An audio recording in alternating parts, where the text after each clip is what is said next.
I'm Kat, an independent midwife from Wales. Welcome to the Mother of All podcasts, where nothing is off the table of discussion. If it leaks, cries, swears, screams, goes up, but doesn't stay up, we're talking about it. It's time to get raw and real. Your no BS guide to pregnancy, preconception, birth, adolescence, wet dreams, wet in the bed, coming home pissed.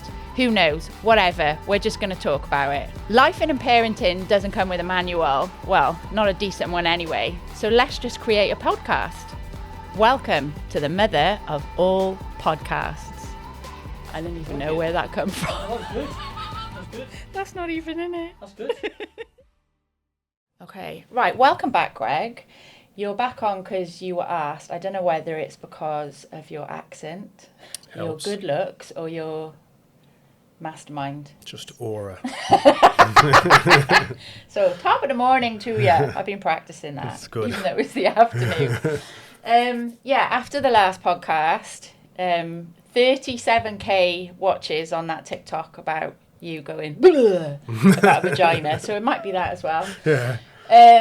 You were asked to come back on. So today we're going to talk about microbiome, gut health, and poo, because that plays a big part in all of that. Am I right? Mm-hmm. Cool. So let's start with pre-pregnancy for women, because most of the questions that I've had are from my clients who are women. Mm-hmm. So pre-pregnancy, microbiome, gut health. What can people do? So there's not a whole bunch of research on the effects of the gut microbiome. So just to reference first, we have microbiomes everywhere. Yeah. So we have microbiomes in our ears, our nose, our mouth, our bum, Any vagina, hole. basically any orifice we have, we'll Okay. have a microbiome. We have a skin microbiome, which is unique. So we all have unique microbiomes throughout our body. Yeah. Predominantly, I'll reference today, like whether it's gut, we'll probably touch on vaginal again. Yes. But predominantly, I'll be talking about gut microbiome. But pre-pregnancy, because we always discuss inflammation, Yes. right? So like lowering inflammatory load is also very much a gut microbiome problem. So when you hear those phrases like dysbiosis, is like any of you guys who are like listening to stuff on Twitter or Instagram, whatever it is, you'll hear the word dysbiosis mentioned all the time.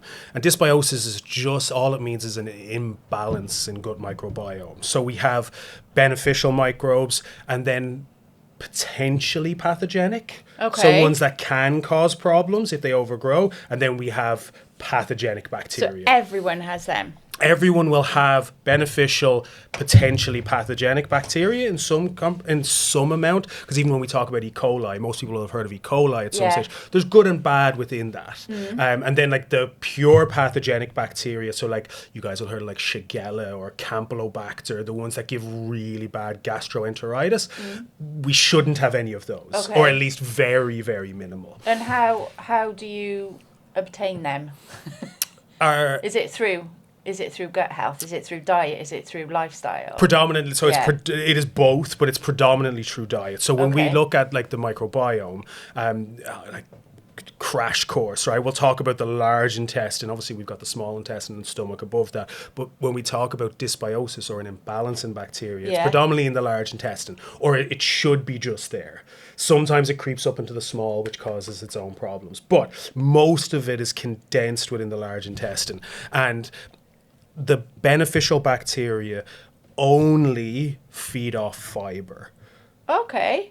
So they can't feed off anything else. No other food source, no other nutrients. No other nutrients, right? Then the potentially pathogenic ones, they're omnivores, they're savages. They'll eat anything. So Okay. sugar, bile, protein, any of those things they'll eat. So when a lot of people come to me with digestive dysfunction, you'll normally see that there's a low, not always, but you'll see like a low abundance of beneficial bacteria that allows these potentially pathogenic bacteria to grow. Okay. You can think of the beneficial ones as like the bouncers to a nightclub. Right, they'll regulate what comes in and out if they're good at their You're job. using that analogy because you wear one. It works well for me. Okay. It makes me to understand. But you'll see that like these beneficial bacteria will regulate how much of these other species there are, and they keep them in check because, like I said, E. coli, some of it's good. Yeah. Same with, we don't really know so much about Klebsiella, but like, so these guys will regulate what happens within the large intestine. But what you see in a lot of people when I see stool tests is you see people with just really low beneficial bacteria from years of low fiber diets, from antibiotic exposure, from environmental exposure, from stress, from toxins, whatever it is. We are bombarded now with microbiome disrupting chemicals is probably a really good way to put it. What's the easiest way to get fibre into your diet? Eating high fiber foods. Such as? So yeah, like you'd want variety within your vegetable intake. Okay. So when we look at like even the polyphenol, so the polyphenol in your vegetables, so where it's like a red pepper, yellow pepper, broccoli, those polyphenols are what give it its color, but they can also feed the bacteria. So the polyphenol and the fiber can both feed it. So variety seems to play a really big role. Okay. But stuff like nuts, seeds, even some of the more exotic stuff like artichoke and these vegetables play a really big role, and they have lots of different types of fiber in them. So incorporating those within your diet play a really big role. So weirdly, when as you know, I was anorexic when I was younger, my mum used to buy fibre and sprinkle it on my food. Yeah. Is that like that's an easy way of getting it into your diet, I suppose, but where's that come from? So supplemental fiber is a really, really effective way to increase your beneficial bacteria. What in it, like what I just said, in like powder form? Yeah. Okay. And there's loads of different kinds, right? And like, without going down that rabbit hole of like the amount of different supplemental fibers you can take, like if I see people with really low bacteria, giving them high fiber diets is going to take them a lifetime. So I'll use supplements. Now, one thing that it's missing in the supplemental fiber, it doesn't have the polyphenols. It doesn't have the vitamin minerals that you'll get from vegetable intake or food intake, Good for kids? Because kids are a nightmare with food, or no? You got to be careful. So like we'll touch on in a little bit, there's certain types of fiber that kids tend to respond really well to. And then there's some of the more aggressive types of fiber, like what are called like fructooligosaccharides, galactooligosaccharides. They actually grow the most amount of bacteria, but they're harsh. So if you've never supplemented with them before and you put 5 grams in water and drink it, like you're going to know about it. So whether that's in what way? Cramping, diarrhea, distension, because you're dumping a lot of fiber on someone who's not used to it. Now, I wouldn't use those types of fibers with young kids anyway. Kids need a slightly different approach when it comes to supplemental fiber. So when I say fiber, you guys will hear it all the time online. You'll hear prebiotics and probiotics. Yeah, that was one of the questions. Prebiotics are fiber, right? Okay. So they're soluble fiber that cannot be digested by us. So they make it all the way to the large intestine for our bacteria to eat. Okay. And the bacteria within our gut regulate so much within our body. So like in terms of our immune response, so how many allergies we get, they regulate our skin inflammation. Do you have eczema, psoriasis? They regulate brain function, they regulate liver function, kidney function, cardiovascular function, blood sugar in particular. So having a lot of commensal bacteria is super important. Like you look at some of the research out there and it's like you should be eating 30 to 40 different types of fruit and vegetables a week. A week? A week. I've never done it, right? I can't reach that. Like I've got a life. I can't. 30 to 40 different types. So if you ate like 40 apples in a week, doesn't count. No. What the fuck? But that's what seems to be the most beneficial. Have a chef. Yeah. And that's what I mean. I've never done it. So like I've managed to get like to 10, 15, I was just going to 20. say I probably do about 10. But I think for most people it's just expanding because most people will eat the same vegetables all the time. Yes, and you shouldn't? No. Okay. Not that it's bad to eat the same ones, but you have to incorporate variety. So like picking a different vegetable every single week that you may have not eaten before. Or and adding that to your regular. And I use stuff like stir-fry smoothies and stuff for ways to achieve that. See, none of this is out there. I didn't know that, and I cook all my food fresh. Why isn't it out there when that's such a... I'm saying it's an easy fix. It's an easy fix for someone, A, who can afford it in this economy, B, that like veg, like Evan will eat. He just calls it fucking rabbit food. Why isn't it out there? It is, I think. But again, it's kind of stuff you have to go and find. Like the fibre recommendations from the UK government actually aren't that bad. Like it's 25. What, you agree with them? You probably need a little bit more. Okay. But like they do give us targets, like 25 to 30 grams of fibre a day. Okay. And most people are hitting somewhere between 10, 15. Realistically, so about half of that. I would like to push it further than 30 grams, but like it is a really good starting point. So like the targets are out there, but how to accomplish it isn't really. So like the idea that you need to use loads of different types of fibers because they all play different roles. Like certain bacteria will grow under the influence of certain fibers. Other bacteria will grow under the influence of different types. So yeah, like different colors and variety seem to play the biggest role. And so just to recap before we move on, the best way to get fibre in your diet is variety of vegetables. Vegetables, nuts, seeds. And then if not, supplementary. Fruits as well. Yeah. And then supplementally, yeah. I don't know why I thought bread. Yeah, no, don't get me wrong. Some of those, you get certain types of bread, they'll be really high in fibre. Certain types of, like, black rice is quite high in fibre. Like, there's loads of other ways. It's just that the reason why I always lean towards vegetables. Oh, it's life, isn't it? It's nobody eats vegetables. I know. The polyphenols in it are really effective, and they're lower caloric intake. So, like, if you were trying to get your fibre from black rice, total, and I know nobody would try it this way, you're going to have to eat way more of it. Than a few peppers. Calorie-wise, I mean, to hit that. So what you're saying is vegetables are probably a similar fibre content to something that's more calorific. But like lentils and beans, for example, are really high in fibre. Yeah. But again, beans and stuff like that, you can overconsume. So I'm not saying don't eat those things. I think they're great. But most people will eat those. Most people will eat beans in a chili. But they eat no vegetables. And bread. And bread. It's a biggie. Yeah. Wow. So that's pre-pregnancy then. There isn't really a lot you can do. Just adding variety pre-pregnancy, I think, is important because, I know we touched on the last podcast, and we'll just touch on it briefly here. Like the vaginal microbiome is really important. Like, 'cause I mean, that's when kids come out of the womb, there is some exposure to bacteria before that, but predominantly, and just for the case of here, they're sterile, right? Their first exposure to bacteria should be the vaginal microbiome, right?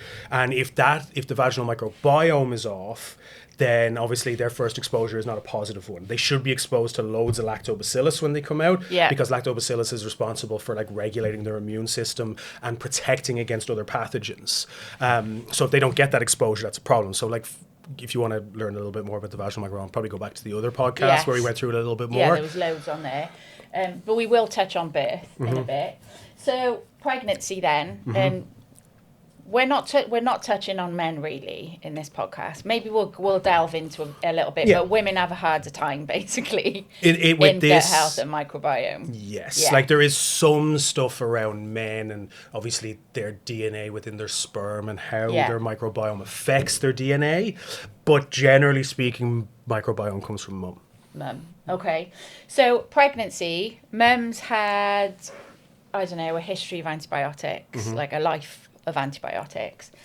Not really a good diet. Changing it through pregnancy, because I will say most women, they kind of get that nurturing need, even if they've had a bad diet before. I did it myself. You want to nurture yourself with goodness. Is that 9-month period, is it worth changing your diet during that pregnancy state to help your microbiome for the baby during birth? Does that make sense? Yeah. It does. For overall like baby health, like if you're already pregnant and you don't have time to change anything beforehand, what they do know now is, although maybe some microbes pass through the placenta, they don't really know yet. They don't think so. But what we do know is butyrate passes through. So when... What's butyrate? So when we... Sounded American then. When we eat fibre... The bacteria then eat it, and they'll poop out like a postbiotic, it's called. So you got prebiotic, which is the fibre, probiotic, which is the stuff that we take, which is actually the bacteria, and then postbiotic is what they poop out, is what the bacteria poop out, for want of a better phrase. But these postbiotics regulate a lot within the baby, and they do get through the placenta. Okay. So they're quite anti-inflammatory. They seem to play a role in baby's immune system, and they seem to play a role in baby's brain development. Wow. And there's only certain types of bacteria, particularly with butyrate. There's acetate and propionate as well, and they're very important as well. But most of the research is done on butyrate because we know it's the most effective. Okay. And it plays a huge role in both mom being able to regulate her blood sugar, Yeah. which is obviously like gestational diabetes plays a role here. But also, like I said, it can transition into baby to affect growth, to affect immune system function, and brain development. So it's important. Now, sorry, I was saying one thing. There's only certain types of bacteria that produce butyrate. Okay. So without getting so the main ones that you'll see in a stool test are like Roseburia, fecal bacterium prausnitzii, and like Blottia. These are like the most common ones that we know of. There is other ones. As technology gets better, like they pick up, there's so many different types of bacteria. But if you're deficient in those things, you won't produce butyrate. So if a woman's had a crap diet all her life, she finds out she's pregnant, it's still not too late to kind of, during pregnancy, to get better gut health.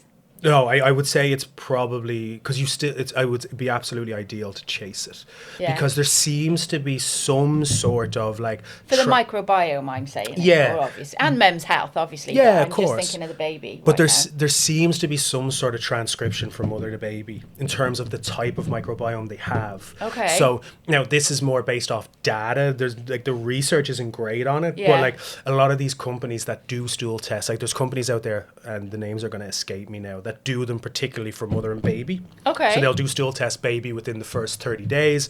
They'll do it on the mother, and they seem to have very similar looking microbiomes.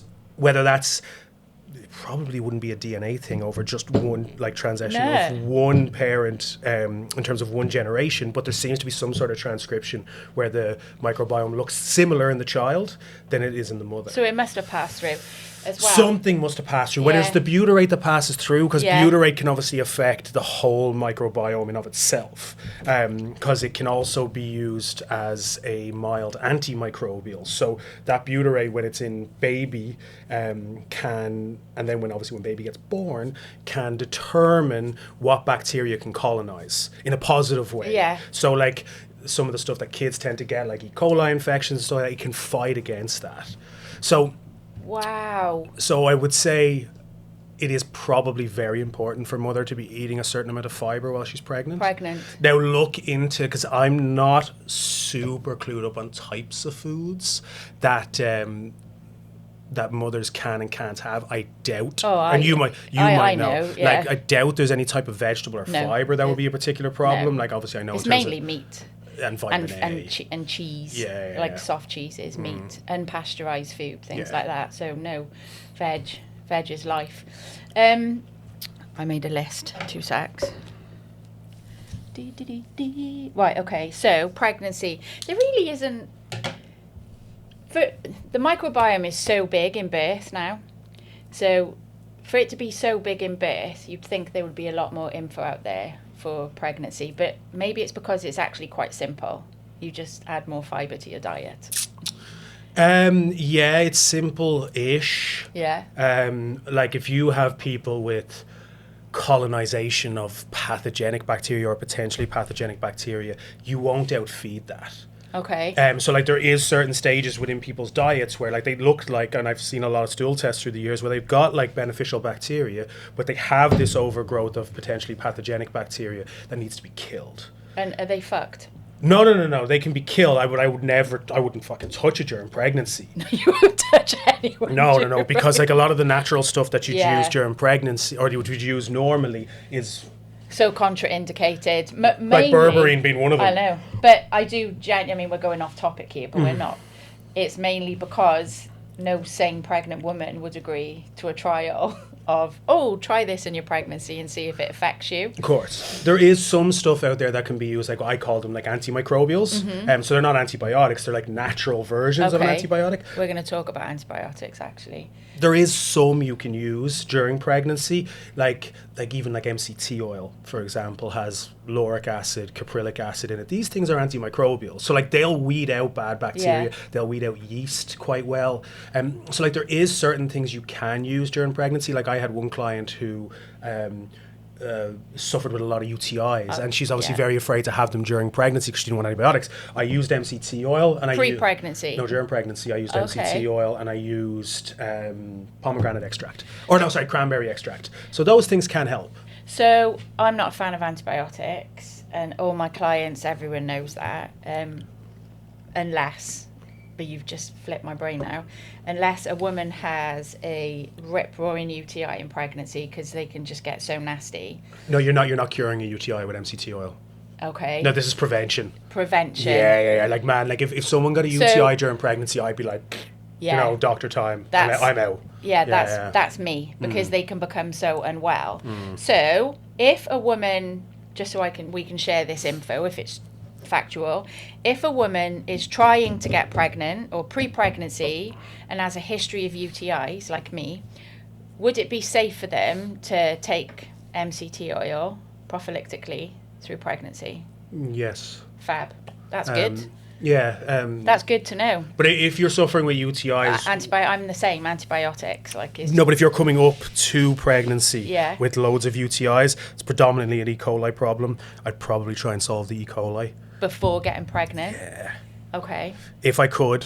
So that particular lady that I'm talking about, she literally, I got her stool test. She always got UTIs, E. coli off the chart. I'm like, great, let's go and kill this. Yeah. And then got pregnant. I was like, fuck. So now we have to go super duper mild preventative here. Now she hasn't had a UTI during pregnancy. Cross fingers. Yeah, touch wood.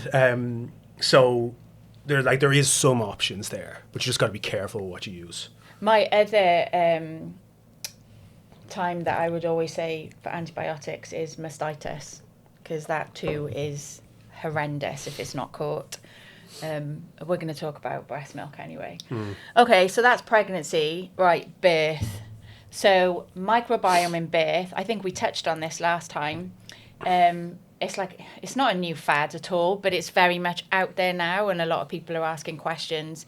It's really difficult for a midwife because, well, it isn't, because it's facts. So if you're giving someone the facts, then they can't really have an emotion about it. So the facts are the baby should come through the vagina, because that's where all the bacteria is, that's where all the microbiome is.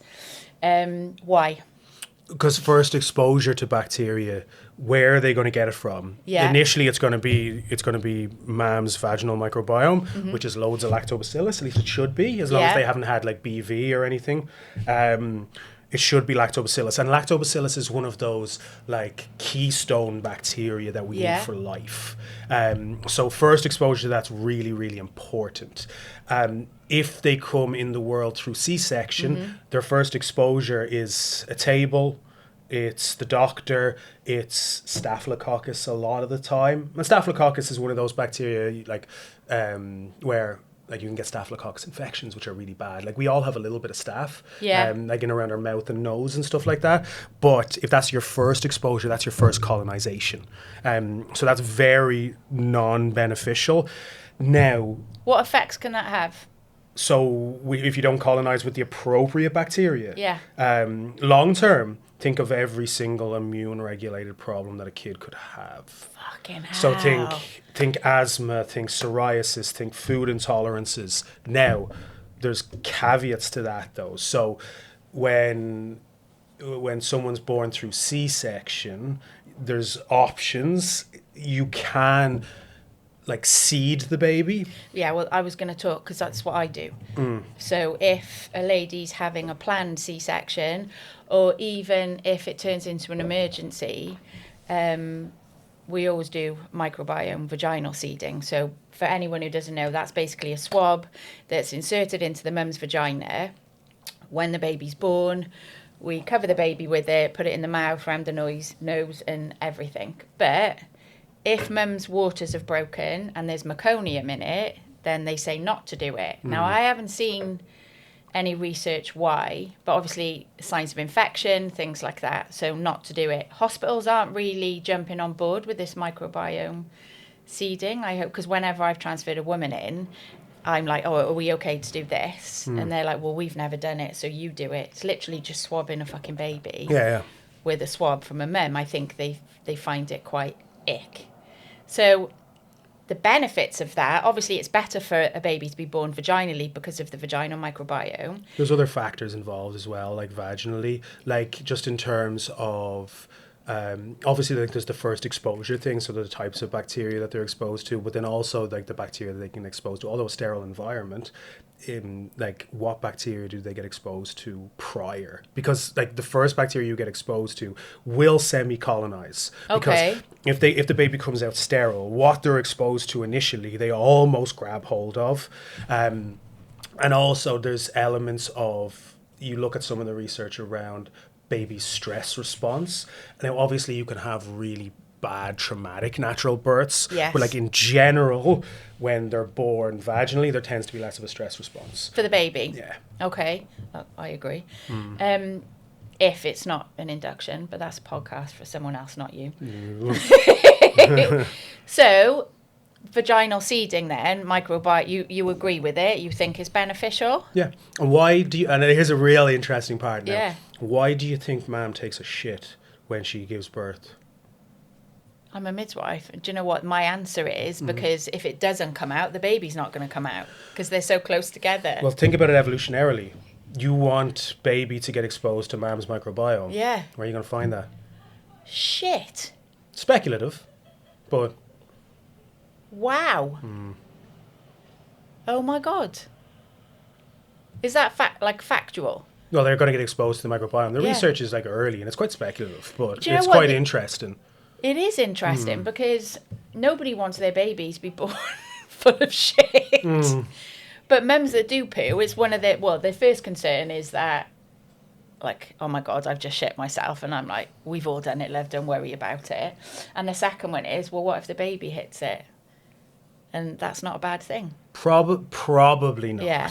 Probably not. Depends what mum's poop's like. I was going to say, so if mum hasn't got good gut health and her microbiome is crap, she's opting for a C-section. So say, I mean, we're just generalising, we're an avatar. A lady who hasn't got the healthiest diet, healthiest lifestyle, gestational diabetes, everything that you could actually think of, reoccurring UTIs, vag back, whatever, having a C-section, her own choice. Is it worth vaginal seeding? That's a good question. Like if she already has back vag. Yeah, like... It's very, like that's a really... Thrush, which is so common in pregnancy. Thrush is often thought of though as, like it's often misdiagnosed because it's normally BV. Really? Yeah. We spoke about that on the first one, actually. A lot of the time it gets misdiagnosed as normally BV. So because we're backtracking, that's fine. If you've had reoccurring thrush shouldn't be as reoccurring as it is. If you've treated it, why does it keep coming back? It's because you're not treating what it actually is. Also a microbiome problem. Yeah. So yeast overgrowth. Wow. God, life could be life. Like if people life would be so boring if we ate what we had to eat every day. Do you know what I mean? But everyone would be so much like emotion. I know we're like going off a little bit. I don't care. It's fine. But people would be so much better at regulating their emotions, and because their blood sugars and everything else is regulated, and they'd be so much happier. Yeah. Genuinely, so like if and I wouldn't, it's like obviously like freedom to do whatever you want, right? Yeah, like, and I don't eat perfectly, like that's it's worth noting, but like I know when I eat really consistently well, like I sleep really well, my emotional regulation is way better, I have more stress resiliency, so like normal things that would stress me out, like if I, you know what it's like, if you drink too much regularly and like someone could say something to you and you'd almost break down in tears, right? Like you're just much more emotional in those circumstances because we lose stress resiliency. That's me right now because obviously I've been away and I've had I was meant to have 6 weeks off and I didn't, so I'm angry. But if I put it down to it, it's because I drank way too much and I like eating good food and I didn't. So yeah, there we are. But yeah, so like, yeah, if I could, I would make everyone want to eat that way. Yeah, because any change is better than none, really. I think we underestimate, and I'm all for like I don't like the term flexible dieting because I don't think people can do it well. No, because you grasp onto the word flexible. That's why. So I'm flexibly dieting. So that means I can have, and I'm talking about me as well, Mike. Yeah, that me means too I can as well. eat really, Oh, big really time. well, because I do. But I'll have half a bottle of wine. So Yeah. the good food that I'm putting into my body is, I can have that wine because I ate well today. Bollocks. Yeah, and I think, but also people can't regulate their own appetite. So, like, you tell people are like, I eat when I feel my body needs to. Fuck off. No. Like, there's like you have no regulation of your own appetite because you're exposed hundreds of times a day to hyper palatable food that we were never exposed to 100 years ago. I can't remember his bloody name. Some guy I listen to, he says just take it back to hundreds and thousands of years ago. We didn't need anything. We were healthier. Babies were healthier. Blah, blah, blah. Paleolithic diet was like, that's what they went back to. It was like, if it doesn't fly, grow, or run or swim, you can't eat it. Wow. And like, there's an element of truth to that. Like, and I'm not saying people can't have a donut or have a beer. Like, I do it.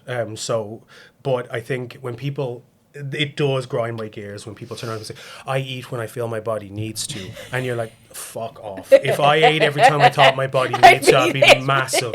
And a lot of the time it's people telling me that who are already 50, 60 pounds overweight. And you're like, you've lost your natural regulation of your appetite. So you need to put rules in place because this isn't, I want to eat naturally. This isn't a natural world. It's wildly dysregulated. Like, we sleep at random times where we don't get enough sunlight, we don't exercise, we are exposed. Like, we went by that donut place downstairs. I know. That's like 1,000 calories in a donut, and it looks amazing. But you'll feel like shit after you've had it. Oh, yeah, like the enjoyment. Like you're on the floor. Yeah. Literally. So it's tricky. Like, it's a tricky conversation to have because obviously I deal with so many people all the time talking about nutrition. And it's not people's faults. Like, I'm obviously immersed in this every day. Yeah. So I see patterns. But like, you hear people say, like, people aren't educated enough in nutrition in school, or even like post school to know what the appropriate approach is for them. And it's tragic in that way because like, it's not like they've got their own job they need to be good at. Yeah, but we're going to die, aren't we? Like, we're just such an unhealthy world. Yeah, I think technology's moving on so fast now that within the next 10 years we'll be fine. As long as we don't all nuke each other. Yeah. I think with the way technology's going, like, I mean, an individualized nutrition is going to be outrageously good. Well, there's a lot of kids out there. The guy who I train with in the gym, like between the ages, I can't say the same for mine, by the way, but between the ages of like 19 and 23, they're going sober. It's like a new thing. Sober lifestyle. We're totally going off topic, but I don't care. Sober lifestyle, better nutrition, in the gym all the time because it's TikTokable. So they've got like these Instagram accounts, whereas before it'd be like, oh, look at me on the piss with the boys and all of that. It's like, look at me in the gym, look at what I'm eating, I'm sober, because it's a fad. But it's a good fad. It's accessible now, though, I think. Like the internet muddies the water a little bit because you don't know what's right. But every single diet that someone touts online will make you lose weight. They call that the best way to do so. Yeah, but realistically, they're just creating caloric deficit. It's not longevity, though, is it? There's not longevity in it, but it'll work. Yeah. So, like, kids now have exposure, 18-year-olds, right? Like, they've got exposure now to what works. Like, kids know now. Yeah, I like, didn't. How much protein should I eat in a day to grow muscle? Like, when I was young, I didn't have a fucking clue. No, I didn't care either. I went to the gym and then I went and ate McDonald's because I thought I just needed calories. Yeah. So I think kids now have access to that stuff, so they know an awful lot more than we would have at 18. Yeah. But they should. Right. So Sorry. birth. No, it's fine. Let's go. Birth. So C-section versus vaginal birth. We've talked about. Vaginal birth is better for the babies. microbiome, having the bacteria enter to the world, blah, blah, blah. Baby's born, breastfeeding versus bottle feeding. Talk. So it's important to note, so like baby comes in C-section, when you breastfeed them afterwards, it seems to negate a lot of the effects of a C-section. I did not. I knew like that. It takes time, but it does. Like with a lot of them, not all of people, but like it will help to negate some of the issues around C-section. That's why C-section doesn't bother me as much as bottle feeding. Okay, I didn't know that. And I should know because I'm a midwife, but then why should I? Because I'm not a gut health and microbiome specialist. So. Yeah, like I mean, that's what I mean. That's fascinating. Like I wouldn't know how to deliver a baby. Oh, you would. It's easy. It's the easiest part of my job. Yeah. Everyone says that. Oh my God, it must be so hard delivering babies. Well, I don't. The mum does. Yeah, correct. But it's easy. That's a trigger. Yeah. You'll have loads of women out there. I beg you pardon. Okay, so that's interesting because post-surgery with a C-section, it takes a hell of a lot longer for a woman's letdown, which is what brings breast milk in. That's interesting. I didn't know that. To come in because she's gone through, her body's gone through trauma. Would it be an element of the oxytocin approach as well? So anyone who doesn't go through labour, hasn't had that oxytocin surge, it does affect how quick your milk comes in and the breastfeeding after that. So it's not a new fad. We advise mums to express pre-birth. Okay. So from 36, 37 weeks, so they've got breast milk to hand. Anyone who's got gestational diabetes as well, because their blood sugars, if it's true gestational diabetes, because it just gets overdiagnosed, their blood sugar regulation is horrendous, as you can imagine. So they need to feed in really quickly, and especially if mum doesn't want a formula feed, because that's what the hospital will advise, is just to get the milk in. And it's not about that. A big thanks to our sponsor, In-Home Flooring. Elevate your home with their beautiful stair runners. Don't forget to mention Mother of All Podcasts. You'll get 10% off at your home visit. For more info, go to www.inhomeflooring.co.uk. So that's interesting to know.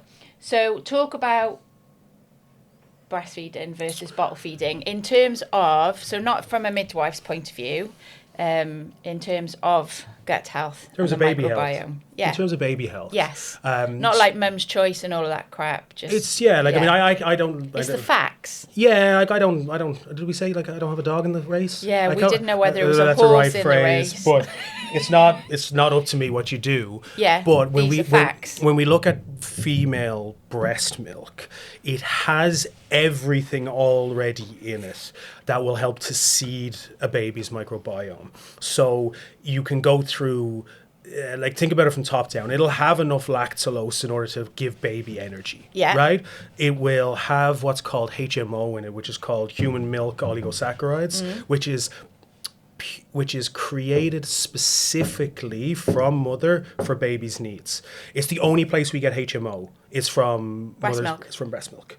And HMO is the initial fiber or prebiotic that baby is exposed to.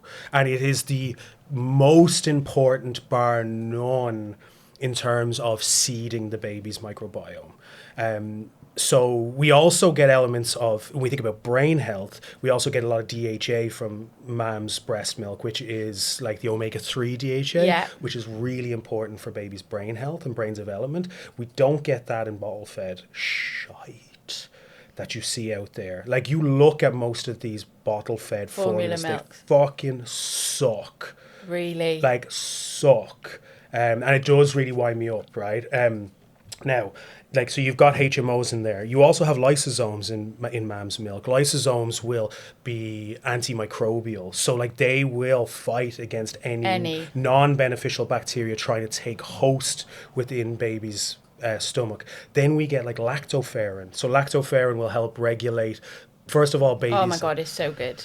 Yeah, but it helps regulate baby's intestinal lining. It helps to produce what's called secretory IgA initially. Secretory IgA is like a surveyor molecule that will then police the baby's microbiome for looking for undigested proteins or a pathogen or a microplastic that tends to get in there. And you only get that from breast milk. There is some formula fed ones that will have some of this stuff, but they're super expensive. And like the standard one that you go in to get is not going to have any of these things. Of them. It's a really it's not a difficult topic because it's fact. So I always say that. I bottle fed all mine because I couldn't breastfeed. I had no breast tissue, and then I had a boob job that went wrong. But there we go.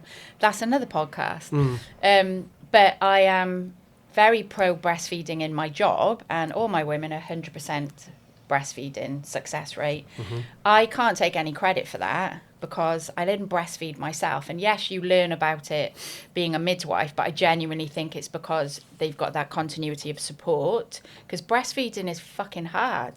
But also, like, girls need to remember, women, you get what I mean? Yeah. That it takes 600 to 700 calories a day to breastfeed a baby. Yes. So, like, if I know women always worry about, like, post-pregnancy about weight. Yeah. They'll drop weight super fast if they breastfeed, and it's free. That's what I was going to say. And I think it's on the rise because it's free. Formula, you're looking at like 15 quid a tin for the cheapest kind of formula. Bog standard shite. Yeah. But what this conversation also does is add another element of pressure on mums to breastfeed. And should it? My midwife head says no, but my head where, like, you've decided to have a baby, you have to give it the best opportunity that it can. It's just such a debate. Yeah. So I'm like 50. I agree because it's factual. I keep going back to it that breast is best. But from the emotional side, if a mum, so talking about stress regulation, a mum who is struggling to breastfeed, and I do see it obviously, would her level of stress have more of an impact on that baby than a bottle of formula? Does that make sense? Yeah, I get what you mean. So I would say probably not. Again, I don't know. Yeah. I don't know, but I would imagine still breast is best. Best, yeah. And I know it's a really difficult situation. Like, some women get pulled away from baby at week 3 because they got to go back to fucking work.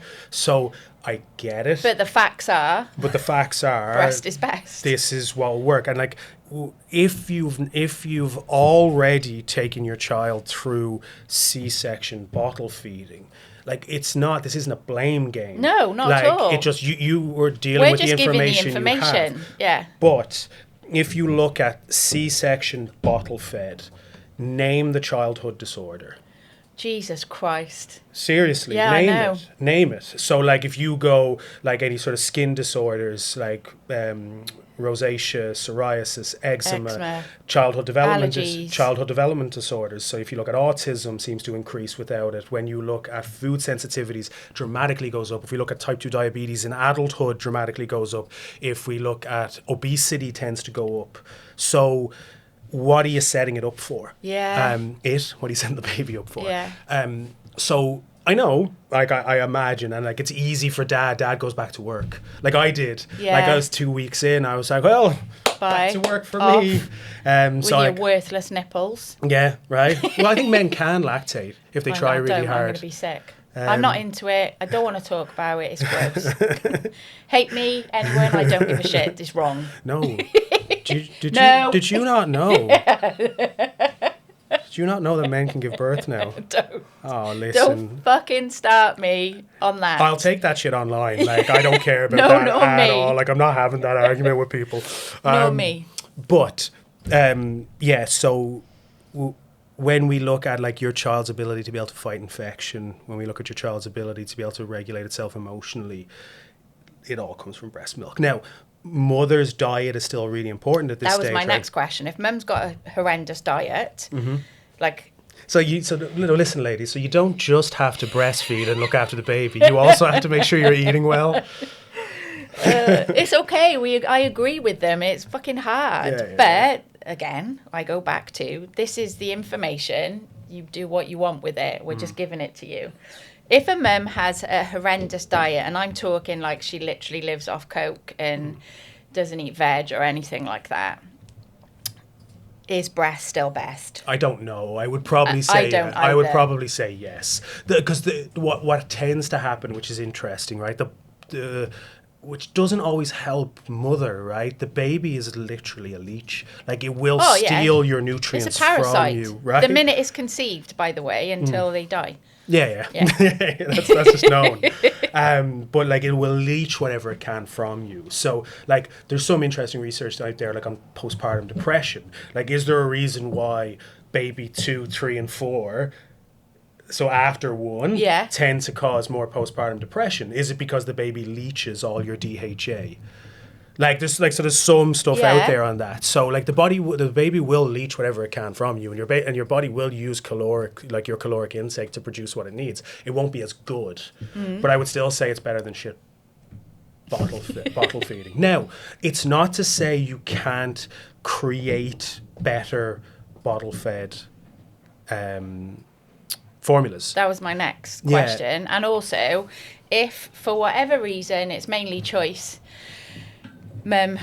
parents decide to bottle feed, what can they do to better that baby's gut health and microbiome? So you can supplement with HMOs now, which is cool, which is really cool. At birth? Yeah. Like newborns? I would. Wow. Yeah, so you can get supplemental HMOs now. You can also, when you look at like mom's breast milk, it seems to be like a combination between whey protein and casein. Okay. So like, baby's initially is great at dealing with lactose, so it can deal with milk or cow's milk really well. So like, you can give like some whey protein, some casein protein in with the formula with HMO, and probably a little bit of lactoferrin, so you can produce some of this. Now, it's not individually made by mom for baby, yes, of course, but it's way better than standard to have it than not have it. So now, I don't promote this approach because it's not studied, right? So you go onto Western Price has a website, I think it's westernprice.com. Anyway, that has like one that you can create yourself. It doesn't have HMOs in it. I would add HMOs. Now, they do use unpasteurized milk in that. I never really looked into it too much, so I don't advise in terms of when people are like, you have to have raw milk. I'm like I don't know, and I don't care enough. But like, there is ways, at least if you get the bog standard one, that you can supplement it so that it becomes more nutritious for baby. So there is options out there, and there is. I will actually look, and we can put links underneath. Like, there is a lot more formulas coming out now that have HMOs in them, that have lactoferrin in them, that have omega-3s in them, like DHA. Okay. So you can find them now. So there is options. Send them to me so we can add them for all the people who are going to hate me after this, but I don't care. Yeah, there's always ways to do. This sounds terrible. Like, there's always ways to do the wrong thing better. Yeah, there is. Right. So like, that doesn't sound terrible, because I think, I mean, the last person who I just had on, we were talking about. I'm getting the questions up. Saying the wrong thing. We're not saying the wrong thing. We're just giving the facts. Everyone has a choice. So I'll quickly mention the reason why I said about the stress levels of breastfeeding. I had a lady who had peripheral psychosis. Do you know what it is? Mm-mm. It's a very, very rare form of psychosis that happens post-birth, like very rare. So rare, I've only ever seen it twice in person in my career, and then this woman that I met. And her psychosis was brought on by the stress of breastfeeding. Like, she was suicidal. She tried to kill herself and all sorts. It was horrendous. And I think there's a misconception that breastfeeding is, in its natural form, is the easiest thing, and it's not. It's best in terms of gut health, microbiome, nutrition, best for the baby, best for the mum.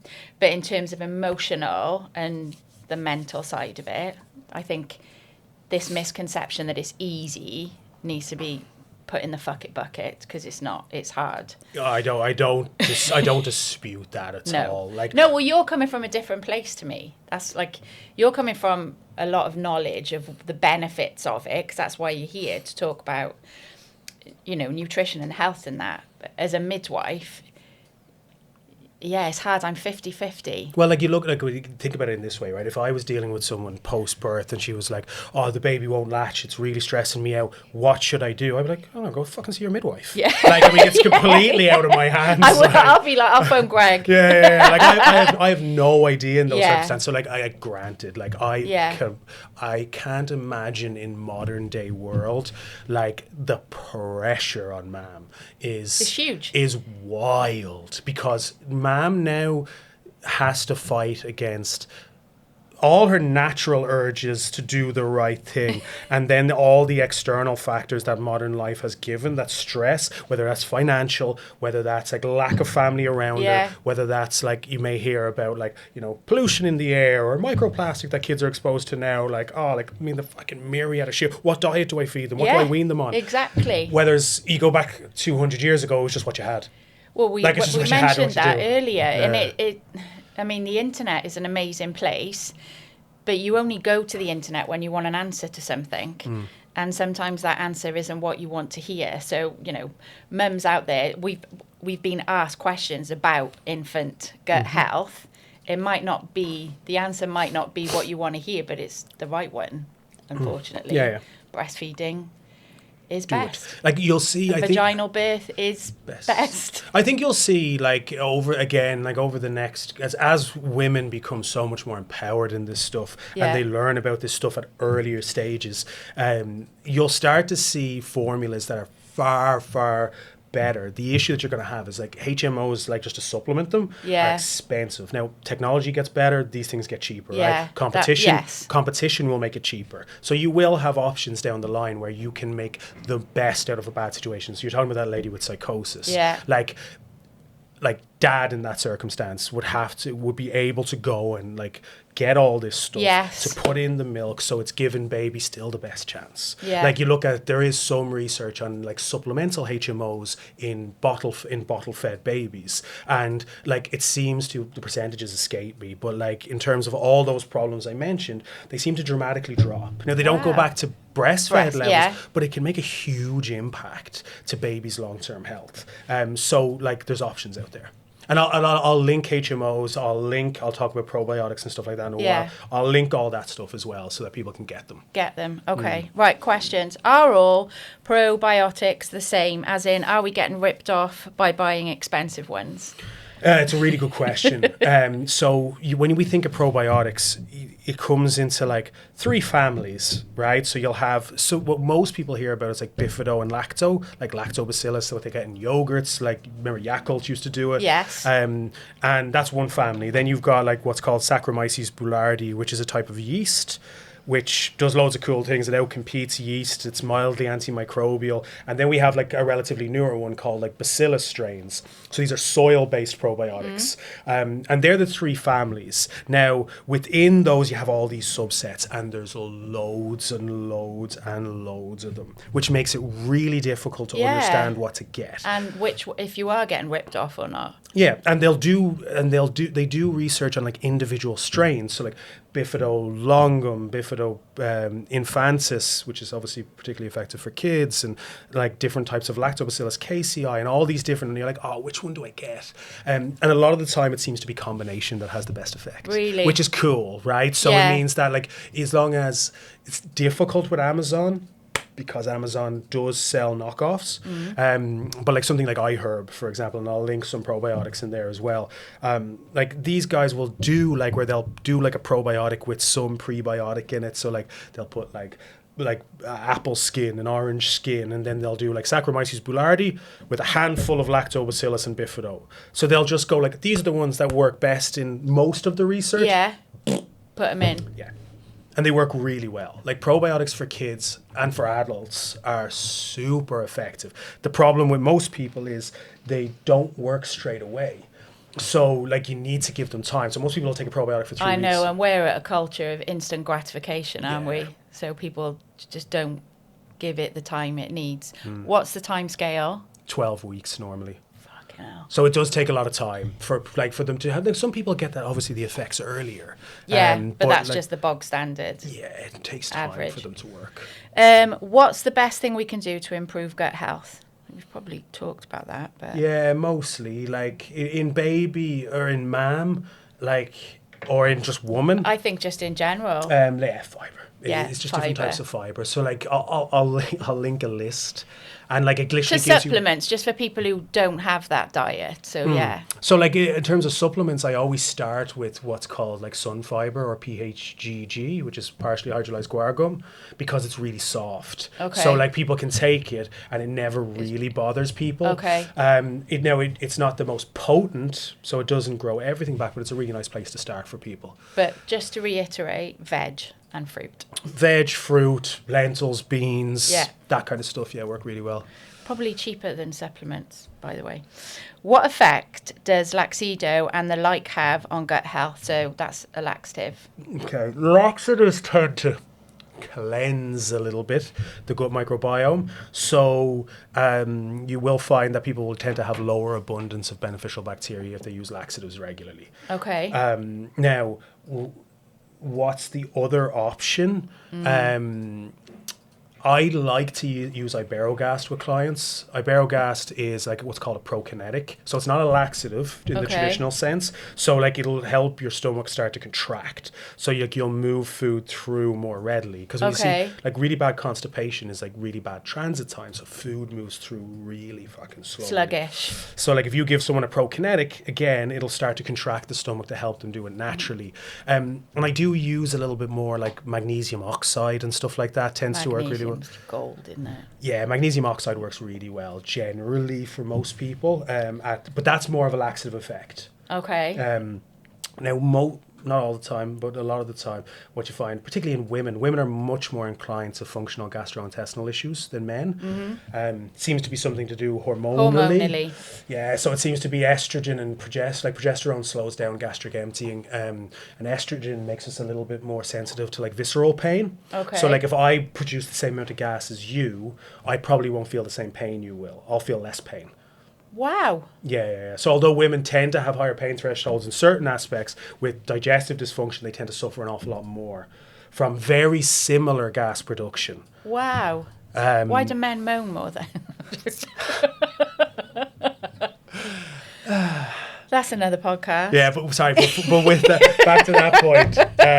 So like a lot of the time you see in females, they'll start to grow a lot of methane in their small intestine, which again slows down gastric emptying. I mean, the pelvic floor plays a huge part in constipation and stuff. I know. Yeah, your face again.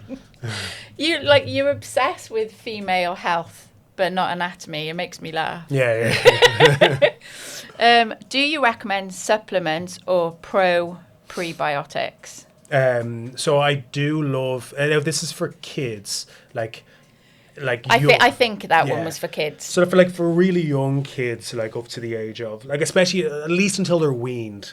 Like HMO is a really effective way, especially if you're not breastfeeding, right? And HMO has been shown to be quite effective at negating the effects, I know we'll touch on in a minute, of antibiotics as well. So like that can be used as kids start to get a little bit older.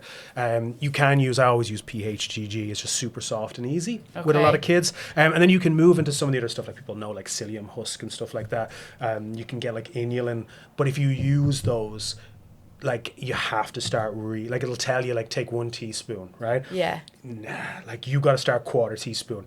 See how your kid responds. Yeah, see how kid responds. If he doesn't notice any pain, discomfort, then you can start to slowly increase it. Do you supplement?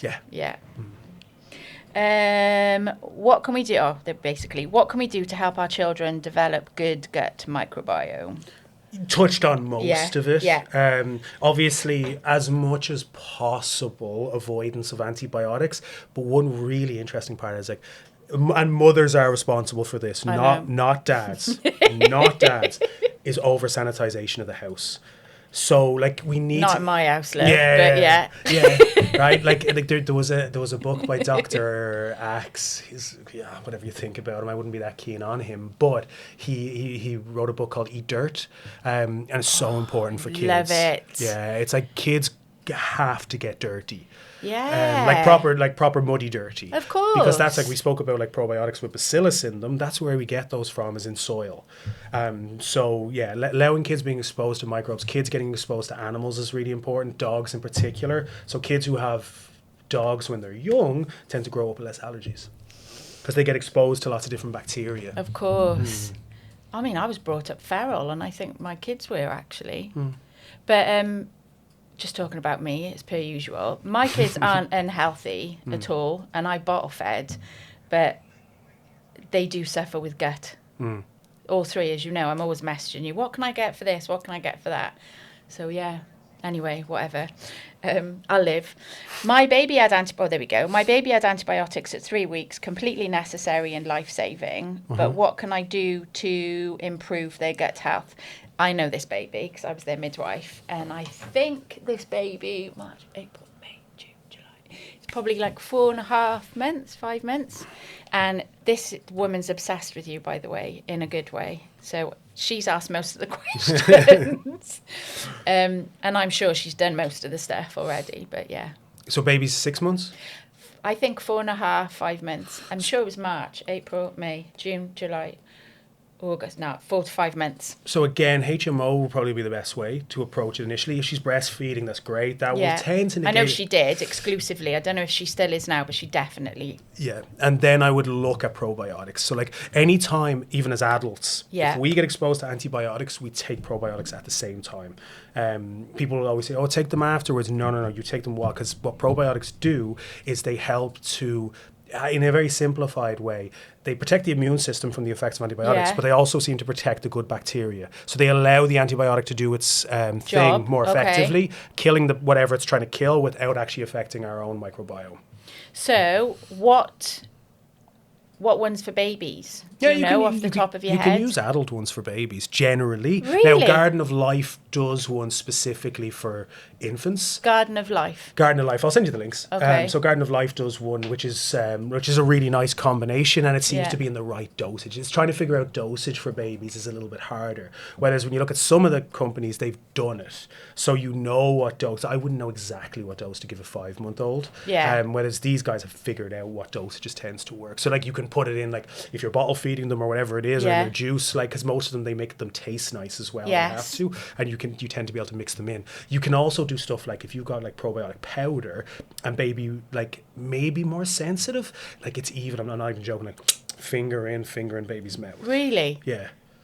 Love that. That's old school. Yeah, That's how we used to feed our kids. But like I've had some adult clients that are so depleted in beneficial bacteria that they can't tolerate any supplemental fiber at all. So like what do you do? I would literally have them be like, Just that's how you start. So it's like tolerance. It's tolerance. Like I like the.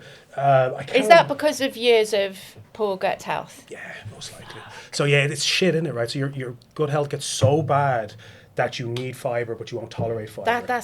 I think that's Lowry. Yeah, but you like I said, you can start, because like I can't remember who said it, but like fiber is like a muscle, like it has to be trained. Yes. Like you can't just go in like someone who eats no fiber. There you go. There's 30 grams. Like they'll shit their pants. Yeah. Literally. Yeah, literally shit their pants. So like it has to be like you have to grow with the tolerance of it. How can something so beneficial make you feel so shit though?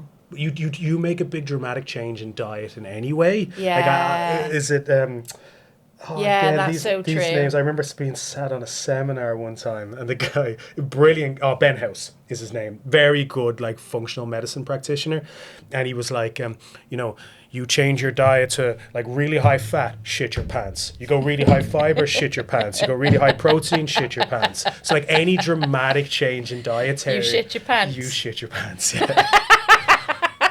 But it's like with anything, like you wouldn't walk into the gym and try and squat 100 kilos. No, you build up to that. Yeah. Like you have to start where you are and slowly. I don't know why I hesitated then. You're like, well, I'd be on YouTube. No.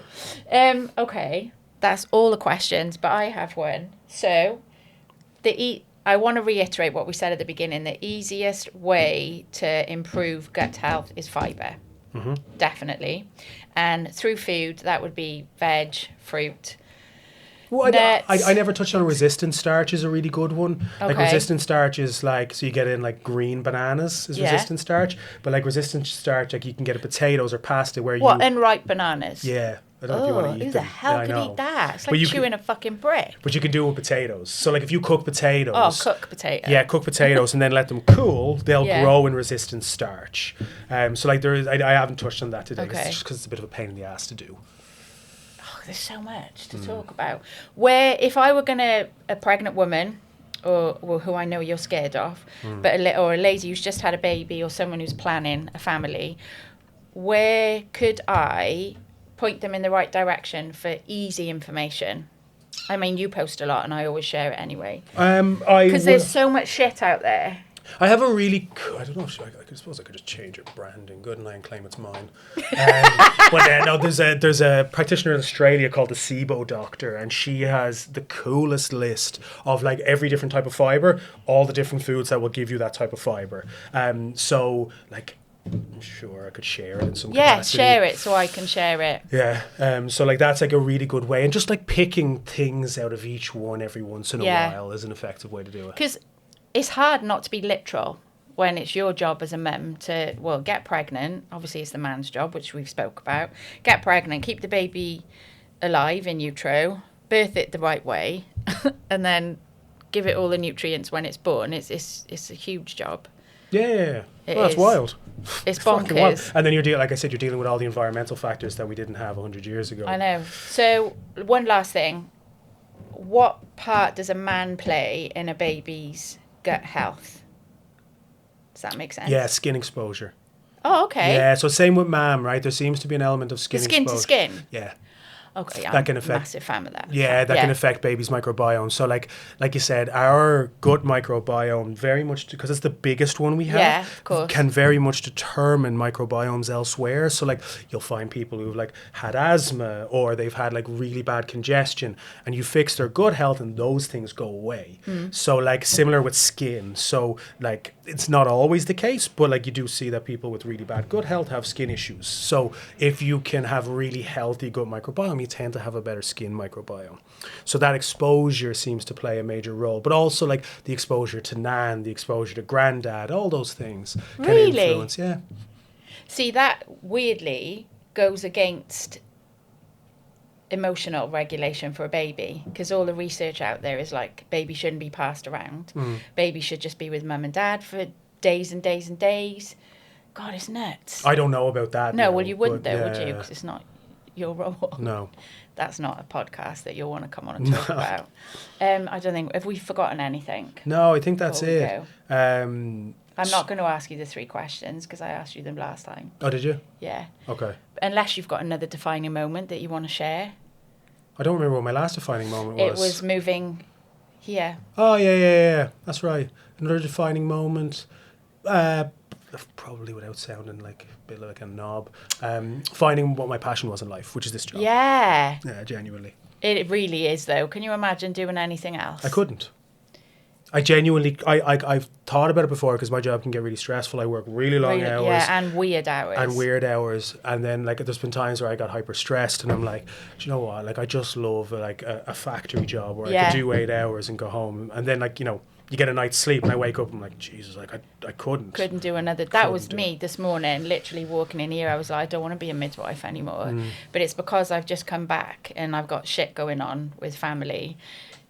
But there really isn't anything else. I don't know what else to do. I'd probably be a barman if I was to go back to do something. Anything, like you'd be a doorman again. Oh, no, I wouldn't. Beat people up. I'd cry. See, everyone thinks he's great, by the way, but he used to beat people up for a living. Mostly women. I think we should edit that bit out. Thank you. It's been wicked. No problem. Thank you, guys. I'm sure we'll have you back on.